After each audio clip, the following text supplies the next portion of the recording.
Welcome to this deep dive, where we're looking at the operating manual for intellectual property here in the United States. Today, we're moving past the question of if you get a patent and into what it actually takes to keep one. We're going deep into MPEP Chapter 2500, which is all about maintenance fees, and we're really zeroing in on Section 2520, maintenance fee amounts. And this is such a critical topic. I mean, so much energy goes into getting the patent granted. But these fees, they're the ongoing test of your commitment. They pop up at the 3.5, 7.5, and 11.5 year marks. So they're not just a tax, right? No, not at all. They're really a demonstration. You're telling the USPTO you're still actively interested in keeping your exclusive rights. If you fail that test, the patent's gone. And our source here, the MPEP, the Manual Patent Examining Procedure, this is the playbook the USPTO itself uses, isn't it? Exactly. It's the internal rule book. And Section 2520 is where they get into the nitty-gritty of the costs. Okay, let's get into it. Segment 1, the regulatory source and dynamic pricing. So where does the USPTO even get the authority to set these fees? Well, it all starts with the federal regulations. Specifically, the Code of Federal Regulations, or CFR. That's where the initial fee amounts and all the rules about grace period surcharges are formally established. It's the foundation. But the key thing, and the part that I think catches people off guard, is that these numbers aren't fixed forever. Not even close. The USPTO has the authority to change them, and, well, they definitely use it. Right, so you might budget a certain amount for your first maintenance fee, but by the time the second one comes around 4 years later, it could be a lot higher. Why is that? It's not just random, is it? No, not at all. There's a specific mechanism for it. The fees can be periodically adjusted to reflect fluctuations in the Consumer Price Index, the CPI. So inflation, basically. If the cost of everything else goes up, the cost of maintaining your patent goes up with it. Precisely. That authority comes directly from the U.S. Code, Title 35. It's all designed to make sure the value of the fees keeps up with the economy. I mean, the costs of running the USPTO salaries, operations, all of that increases over time. This sounds simple, but it creates a huge practical problem for anyone trying to budget across the 20-year life of a patent. It's the single biggest takeaway from this whole section. The fee you owe is the amount that's in effect on the day you pay it. Not the day the patent was granted. Not the day it was granted, and definitely not the amount you saw on a fee schedule you downloaded last year. If a fee adjustment happens a week before you pay, you owe the new higher rate. So that means you can't just rely on a static table or an old copy of the MPEP. You need real-time information. That's absolutely right. You have to, and I mean have to, consult the most current official source, which is the USPTO fee information page on their website. Relying on anything else, even a document that's just a few months old, is risky. If you underpay, even by a few dollars, you'll get a deficiency notice. And if you don't fix it fast, your patent could lapse. That's a pretty stark warning. Okay, let's shift gears because those standard fees, especially later on, can get really expensive.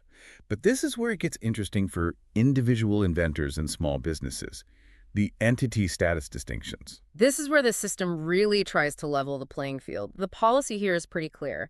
The U.S. government wants to encourage innovation from individuals and help small businesses grow, and they do that by offering some pretty substantial financial relief on these fees. Let's nail those down because the reductions are huge. They are. There are two main tiers. First, you have small entities. This is typically your independent inventor, a nonprofit, or a small business that meets certain size requirements. They get a 60% reduction on the standard maintenance fees. 60%. That's a massive incentive. That could be the difference right there between keeping a patent and letting it go. It absolutely is. And then there's another level. Micro entities. Okay. These are inventors who generally have very few prior patent filings and meet certain income limits. For them, the reduction is even bigger. They get an 80% reduction. Wow, an 80% discount. That's almost giving it away. It really makes long-term protection accessible. But I have to ask, it can't be that simple. Where's the catch? Where do people trip up? That is the million-dollar question. And it's where compliance gets really tricky. The single biggest mistake is about ownership and licensing. How so? Well, your eligibility for that 60 or 80% discount isn't just about you. It's about everyone who has a stake in the patent. The rules are very clear. Every party holding rights assignees, licensees, you name it, they all have to qualify for that status. Oh, I see where this is going. Exactly. So let's say you're an inventor. You qualify as a small entity, but then you license a small part of your patent to a huge international corporation. You've just lost your discount. Instantly. You lose eligibility for that patent, and you're on the hook for the full standard rate. That is a brutal reality check. A small inventor signs a deal that seems like a win, and suddenly they could owe thousands, maybe tens of thousands, in back fees they didn't know about. And the USPTO is unforgiving on this. If your status changes, you are required to notify them before or at the time you pay the next fee. If you don't, you've essentially underpaid, and you have to make up the difference. So managing your entity status isn't just about saving money. It's a serious compliance issue. You have to constantly monitor the business side of your IP. You absolutely do. You have to be so careful about the agreements you make and how they affect your status. Okay, let's move on to our third segment. The strict operational rules about how you pay. Specifically, this idea of proration and refunds. Let's talk about what I call the full payment trap. This is another area where the rules are just incredibly rigid. The fundamental requirement is simple. Maintenance fees have to be paid in full for each due date. No partial payments. And the place this usually comes up is with something called a terminal disclaimer. For anyone listening, that's when you voluntarily shorten your patent's term. Right. So let's create a scenario. Imagine you're at the 11.5-year mark. You owe a maintenance fee. But because of a terminal disclaimer, your patent is actually going to expire in just 6 months. Logically, you'd think you could just pay for the 6 months of protection you're actually getting.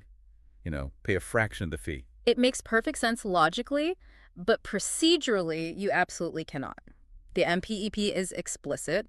The fee cannot be prorated. You have to pay the full amount just to keep it enforceable until its new, earlier expiration date. Why are they so strict about that? It seems almost unfair to make someone pay for years of protection they won't even receive. It really comes down to administrative simplicity. The entire maintenance fee system is built around these fixed statutory intervals.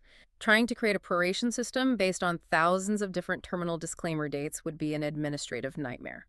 So for consistency, they just say pay the full fee or it lapses. That makes the timing of filing that disclaimer a huge business decision then.